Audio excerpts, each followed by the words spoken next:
আসসালামু আলাইকুম রহমতুল্লাহ। সালাউদ্দিন আইয়ুবী সিরিজ শুরু হওয়ার পর সবচেয়ে বড় প্রশ্ন এখন, সালাউদ্দিন আইয়ুবী কি আসলেই পালক পুত্র ছিল? ইতিহাসে কি সালাউদ্দিন আইয়ুবীর জন্ম নিয়ে এইরকম নাটকীয়তা হয়েছিল? সেই সাথে সবার মাথায় আরেকটি প্রশ্ন ঘুরপাক খাচ্ছে, নুরুদ্দিন জেঙ্গির পরে কে বসবে সিংহাসনে? যেহেতু সালাউদ্দিন নুরুদ্দিন জেঙ্গির বংশধর না, নুরুদ্দিন জেঙ্গির পরে কি সিংহাসনে বসতে পারবে কিনা, এই সমস্ত বিষয় নিয়ে একদম বিস্তারিত বিশ্লেষণ করার চেষ্টা করব। যে প্যাচ লেগে রয়েছে সেই প্যাচ ছোটানোর চেষ্টা করবো আজকের ভিডিওতে। সুপ্রিয় দর্শক মন্ডলী, প্রথমে মনে রাখতে হবে সাম্রাজ্য দুটি, একটি হচ্ছে জেঙ্গি সাম্রাজ্য, আরেকটি হচ্ছে আইয়ুবী সাম্রাজ্য।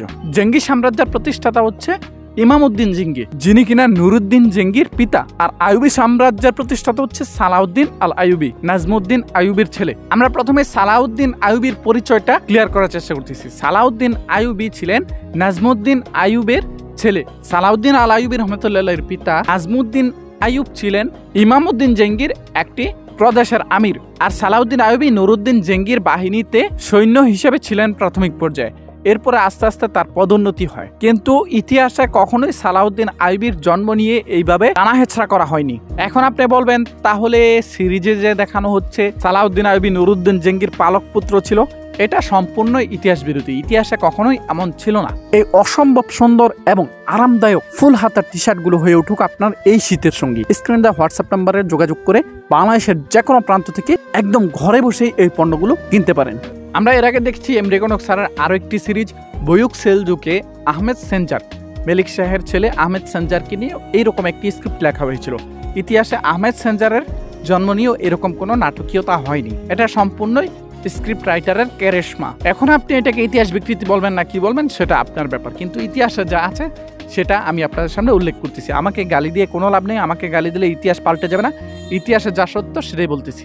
ইতিহাসে আহমেদ সেনজার কিংবা সালাউদ্দিন আইয়ুবীর জন্ম নিয়ে এরকম নাটকীয়তা হয়নি। বয়ুক সেলজুক সিরিজটি এক সিজন অর্থাৎ 35 না 36টি ভলিউম ছিল, সেখানে অর্ধেকের চেয়ে বেশি শেষ হয়ে গেছে আহমেদ সেনজারের পরিচয় প্রকাশ করতে করতেই। সালাউদ্দিন আইয়ুবী সিরিজেরও প্রথম সিজনের অর্ধেকের চেয়েও বেশি সময় চলে যাবে শুধুমাত্র এই ভুয়া স্ক্রিপ্টের পিছনে ঘুরে সালাউদ্দিন আইয়ুবীর পরিচয় প্রকাশ করতে করতে। যাই হোক, এটা তো সিরিজ, এখানে উল্টাপাল্টা অনেক কিছুই থাকবে, এটাই স্বাভাবিক ব্যাপার। প্রত্যেকটা সিরিজে ইতিহাস বিকৃত হয়, কোনোটাই কম কোনোটাই বেশি, এটাই স্বাভাবিক ব্যাপার। এটাকে সিরিয়াস নিয়ে একদম মারামারি, কাটাকাটি, হানাহানি, গালাগালি এগুলার কোনো কিছুই করার দরকার নাই। মন চাইলে দেখতে পারেন, না মন চাইলে দেখতে না পারেন। আমরা যদি এই সমস্ত সিরিজ না দেখি, এমরি কনক স্যারের, বুজরাক স্যার, তাদের কিছুই হবে না।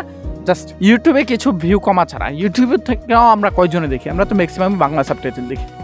এখন আসি দ্বিতীয় প্রশ্নে, নুরুদ্দিন জেঙ্গির পরে জেঙ্গি সাম্রাজ্যের সিংহাসনে কে বসবেন? জেঙ্গি সাম্রাজ্যের প্রথম শাসক ছিল ইমামউদ্দিন জেঙ্গি। ইমামউদ্দিন জেঙ্গি শাসন করেছেন 1127 থেকে 1146 সাল পর্যন্ত।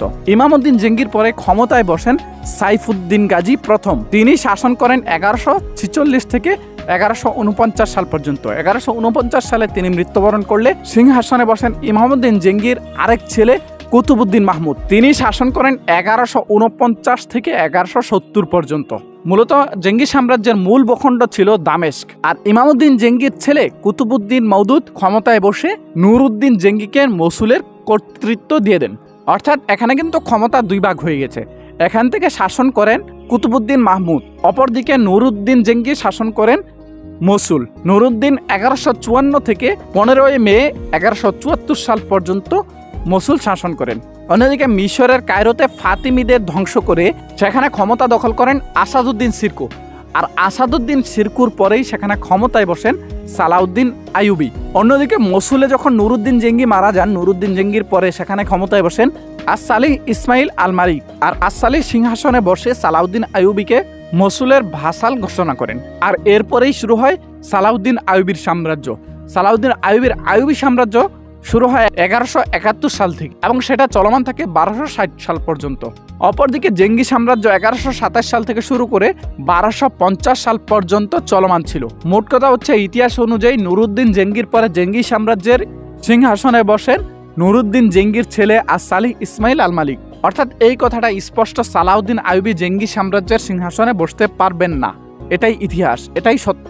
আর ইতিহাসে সালাউদ্দিন আইয়ুবী ছিলেন একজন খাঁটি আল্লাহওয়ালা পরহেজগার ব্যক্তি। আশা করি সিরিজে সালাউদ্দিন আইয়ুবীকে অন্তত পক্ষে প্রেমিক পুরুষ হিসেবে উপস্থাপন করবে না। আর আজকের ভিডিও থেকে এটাও স্পষ্ট হয়ে গেছে, জেঙ্গি সাম্রাজ্যের সিংহাসনে সালাউদ্দিন আইয়ুবীর বসা নিয়ে যে নাটকীয়তা, এটাও শুধুই ইতিহাস বিরোধী ছাড়া আর কিছুই না। অন্যদিকে সালাউদ্দিন আইয়ুবীর জন্ম নিয়ে যেই নাটকীয়তা শুরু হয়েছে সেটারও ইতিহাসে কোনো অস্তিত্ব নেই। এখন অনেকে আমাকে এমরে কনক স্যারের কিংবা সালাউদ্দিন আইয়ুবী সিরিজের হ্যাটার্স বলে ঘোষণা করে দিবে, অথচ সালাউদ্দিন আইয়ুবীর ব্যাপারে যে ডাকঢোল আমি পিটিয়েছি অন্তত পক্ষে বাংলাদেশে আর সেটা কেউ করেনি। ইতিহাসে যেটা আছে, যেটা সত্য সেটাই আপনাদেরকে জানালাম। এখন আপনি আমাকে গালি দিলেও ইতিহাস পাল্টাবে না, এটাই সত্য থাকবে, এটাই বাস্তব, এটাই চিরন্তন সত্য। আজকের ভিডিওটি এই পর্যন্তই। মন চাইলে গালি দিতে পারেন, মন চাইলে যা ইচ্ছা তা বলতে পারেন। কমেন্ট বক্স খোলা আছে, কখনোই কাউকে ব্লক করিনি, আজকেও করবো না। আসসালামু আলাইকুম ওয়া রাহমাতুল্লাহ।